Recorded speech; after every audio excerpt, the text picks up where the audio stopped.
ہم بہت آپٹیمسٹک ہیں، بہت پرامید ہیں کہ یہ انشاءاللہ ضمانتیں، یہ سزائیں سسپینڈ ہوں گی اور یہ دونوں عمران خان صاحب اور ان کی اہلیہ بشریٰ بی بی کو جو سزائیں ان کی وہ سسپینڈ ہو کے ان کو ضمانت پہ رہائی ملے گی انشاءاللہ۔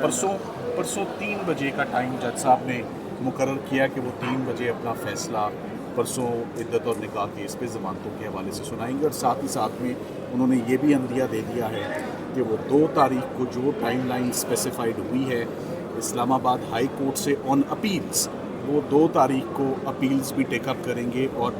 جو پیریڈ دیا گیا ہے اس پیریڈ کے اندر یہ دونوں کیسز انشاءاللہ۔ اچھا سلمان صفدر صاحب، آج امیتابھ بچن کا بھی تذکرہ ہوا کمرے عدالت میں، آپ نے گانا سنانے کا بھی کہا، غالب کے شعر بھی پڑھے گئے، کیا چل رہا تھا، کیا ہوا بتائیے گا ہمارے ویورز کو۔ ہم تو آف کورس انٹرٹین ہوتے رہے اس کیس میں۔ سرکار اپنا جو کیس ہے وہ شعر و شاعری کی مدد سے اور امیتابھ بچن کے کچھ گانے اور وہ بھی سر میں انہوں نے سنائے، تو میں نے تو اس کی صرف اپریشیٹ کیا اور تعریف کی کہ مجھے سرکار کے دلائل میں کوئی وزن نہیں لگا، صرف ان کے سر پکے ہیں، انہوں نے گانا اچھا سنایا اور کہیں ہمیں یہ گانا کس تناظر میں سنایا گیا، ذرا بتائیے گا۔ دیکھیے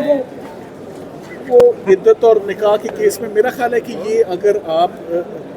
زاہد آصف صاحب کا انٹرویو کریں، وہ بھی آپ کو یہی مل جائیں گے، تو وہ آپ کو بہتر بتائیں گے کہ وہ بیک گراؤنڈ کس کانٹیکسٹ میں انہوں نے یہ گانا گایا ہے۔ تو میں آپ کو صرف یہ بتا سکتا ہوں کہ امیتابھ بچن کا گانا تھا اور پورے سر میں انہوں نے سنایا ہے، اور گانا مکمل سنانے کے بعد میں نے اینڈ میں صرف ایک ہی بات کی خواہش کا اظہار کیا ہے کہ میں نے کوئی آرگیومنٹس دوسری دفعہ نہیں سننے، عوام کی پرزور اصرار پر کم از کم گانا دوسری دفعہ۔ تو انہوں نے تو نہیں سنایا۔ سپریم کورٹ کا کہ 5 رکنی بینچ ہے